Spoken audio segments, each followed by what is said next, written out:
Did you know that a recent survey said that 56% of US adults did not have $1,000 in savings to pay for an emergency if one came up, and that a large percentage of those said that they would have to use a credit card to pay for any emergency if it arose. And since just in the last 2 years, I've had to replace a furnace, a dishwasher, a shredded tire on our car, a water heater, a microwave, it does feel like the $1,000 is not even enough. Is it even possible to save $10,000 starting from zero in 1 year? I'm gonna tell you how you can do it today, right now, in the next 10-ish minutes. Now, because I like math and spreadsheets is where I excel. I see what you did there. $10,000 saved in 1 year is $833 a month, which still feels like a ton of money. But if you break it down daily, it's only $27.40 per day. Now that, my friends, we can handle. Now, $833 a month or $27.40 a day feels like a lot when you can barely pay the bills right now. We can't save for retirement. We have credit card bills weighing over our heads. I get it. And in a lot of cases, the fact of the matter is you might just need more money. And what does that mean? Let me introduce you to the side hustle. The side hustle is not new. It's been around for a very, very long time. And I myself have participated in it a ton. And it's an excellent way to temporarily boost your income to reach savings goals, like paying off a credit card, like saving $833 a month so you can get to a $10,000 savings account in 1 year or less. Maybe you want to take a trip. Maybe you want to buy a car. Maybe your dishwasher catches fire and you need to replace it stat. By the by, if you've been here since the dishwasher fire, hook me with a thumbs up. And if you haven't, please subscribe to the channel so we can hang out a whole lot more. Now, I've made complete videos on side hustles like this one over here and this one right here. But if you don't want to go check those out or you want to go check them out later, here are a couple that are quite a high ROI. I feel like flipping things is quite the situation right now. I found this girl on Instagram who collected free couches, like the buy nothing, sell nothing page. She got free couches. Papers! Brought them to her house, did like a steam clean, cleaned them up really, really nice, and sold them for a profit on Facebook Marketplace to pay off her student loans. Obviously, you need a truck to do that one, but kind of brilliant. You know what I just saw for free on my Facebook Marketplace, like buy nothing, sell nothing, was like this huge bunk bed system. I saw some outdoor furniture. I mean, like, you guys, you could just get the free stuff and then flip it. A lot of people have done like the Goodwill and flipped that, garage sales, flip it. I've said this one before and I will say it again. You can clean houses for $50 to $75 an hour. I am not kidding you right now. It's not the most fun thing, but people do not want to clean their houses. They don't have time, and if you find the right people, they've got the money to burn. I have a friend that lives in Cincinnati, and she can't even get someone to her house at $50 an hour.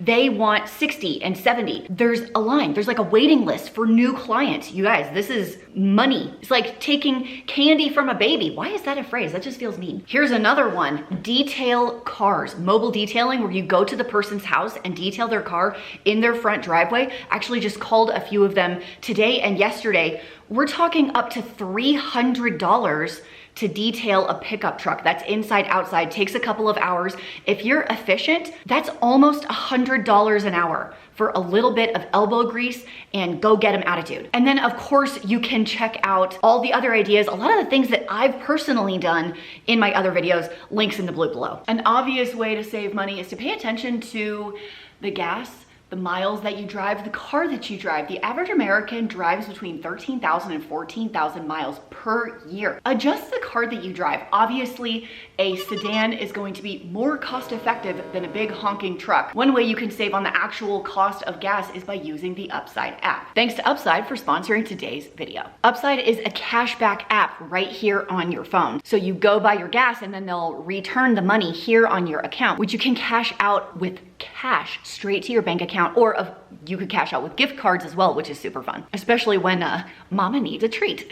Upside has also branched out and included convenience stores and restaurants and groceries to their app, so you can get cash back across all sorts of purchases that you would make anyway. With Upside, you could earn up to 25 cents a gallon cash back at over 25 1,000 gas stations across the US, up to 45% cash back at 1,000 plus eateries/restaurants, up to 15% cash back on groceries, and up to 22% cash back at convenience stores. Since 2016, Upside users have collectively earned over $350 million in cash back. What's that? You want to earn even more back? I have a special code for you. Do you know the top earners on Upside are earning up to $300 cash back?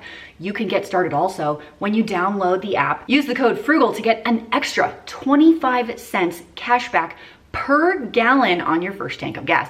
Make sure it's empty before you roll in. Or just scan the QR code to get the deal. Code FRUGAL, extra 25 cents. Have you written your goal down? Your $10,000 saved in 1 year, have you written it down? Or maybe that's not your goal, but you want to save for a car, you want to buy a house, or you want to retire a millionaire, it doesn't matter.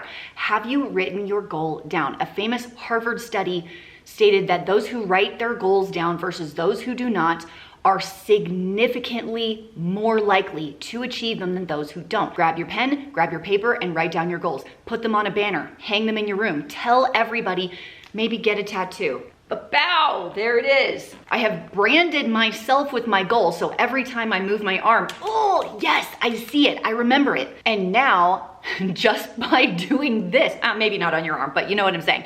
Just by doing this, I'm 42% more likely to achieve it. My friends, I like those odds. Now, once you've got your money, where the heck do you put it? He liked to hide his stuff, like he would hide money, bury money. You gotta put it somewhere where you can't access it. We're not shoving it under our mattress. Always money in a banana stand. We're not leaving it in our normal checking account. You gotta make it a little more challenging. I really prefer to have a separate account at a separate bank, preferably a high yield one. I'm using the Performance Savings by Capital One. That's sitting at like 4.4%. And I did get a CD for 5.5%. It's short, it's only 5 months long, but that kicks the ever-loving pants off of the Wells Fargo account at like 0.25%. Another thing you can do if you don't need it and you just want to play is you could invest it. Now, I definitely recommend investing in mutual funds over single stocks. I'll give you a quick example. So my mutual funds in the last year, the rate of return was 33%. 33% in 1 year. My 5-year return is 11.7%. Fantastic. So yeah, it goes up and down and whatever, but the 5 years, almost 12%. Amazing. I did put a little bit in single stocks just to see. Guess what that one is? In the last 1 year, negative 33%. That's a 60% swing, my friends, versus single stocks and mutual funds. Just my own personal experience, no single stocks. Of course, this is only if you don't need the money like readily available. I'm totally fine with a high yield savings account. I have my emergency fund there. It's totally fine. Now, setting a goal and writing it down makes you feel nice and cozy. To the warm and fuzzy. Confident, like you've already achieved it when we actually haven't done anything yet. So one way to stay focused on your 1 year goal is to stay in the right mindset. And that means consuming financial content. Reading financial books, listening to financial podcasts, watching financial videos, maybe kind of like this one or others, to help you stay motivated, to keep you on the right track, to remind you of what you really want, not what you want right now, which could be a boba tea, I don't know. But what you really want is financial peace. It feels better than any Bluebell ice cream flavor. No, I didn't say that. It's not better than cookies and cream. I need to get over what I want today for what I want. That is called maturity. That's called lifing. Are you lifing right now? When in doubt, frugal out. Now it's called like under consumption core. Have you seen that? Hi, my name is Christine and I am the Frugal Fit Mom. And I've been teaching people how to be frugal on my channel since 2017. I have so many videos you could go back and watch about all the different ways I like to be frugal, about all the different little hacks to save $1 here, to save $1 there, to cut your grocery bill in half, to cook from home, to do inexpensive family activities, to enjoy your life while still keeping money in Mr. Pocket.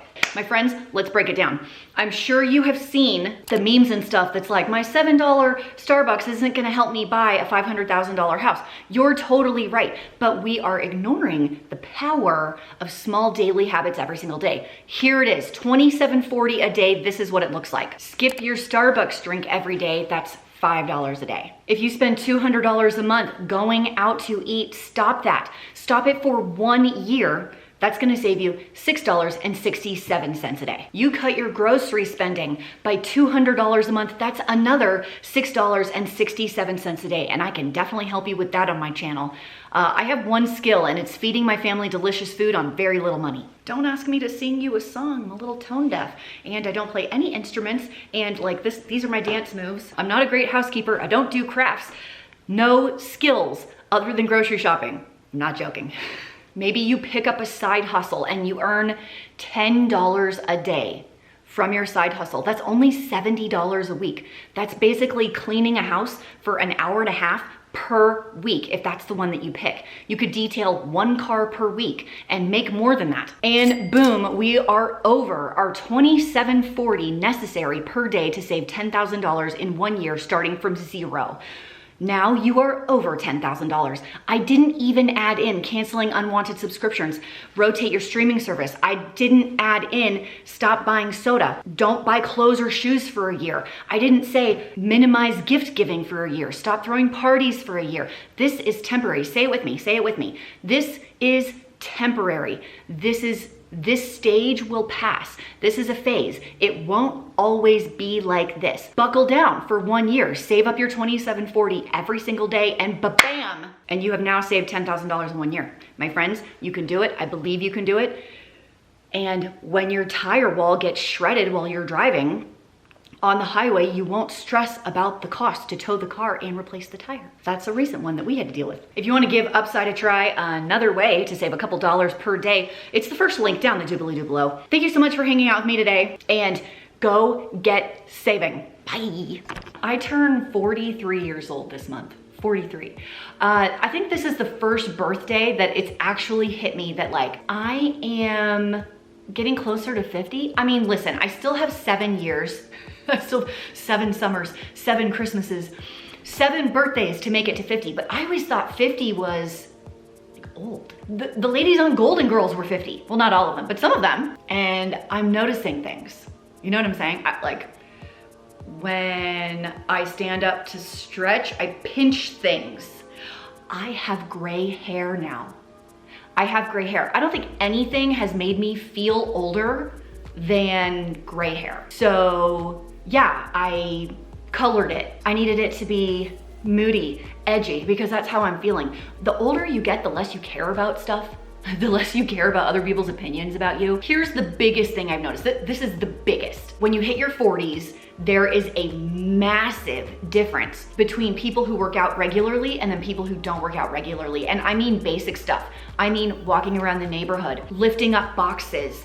The people who work out, it's preventing aging. They're still very, very active. And I've especially seen it in my friends' parents, right? Who are like late 60s, early 70s now. The ones who work out regularly and have the whole time are very capable.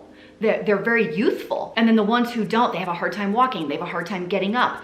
They don't have the muscle mass. So I'm saying right now, it's never too late. It's never too late. But if you haven't been working out, I am watching the anti-aging effects that working out has. It doesn't matter what you do. The best workout is the one that you're actually going to accomplish. Go on a walk, lift up some weights, go on a bike ride, do a Zumba class. I don't care. I want you to be as capable as some of these 70-year-olds that I see. Honestly, that's why I do it. It's life goals when I see how capable they are. It's kind of amazing. So do me a favor, get out there and raise your heart rate today. Go sweat. Give it to me for a birthday present. Oh, and also subscribe to the channel. It's free.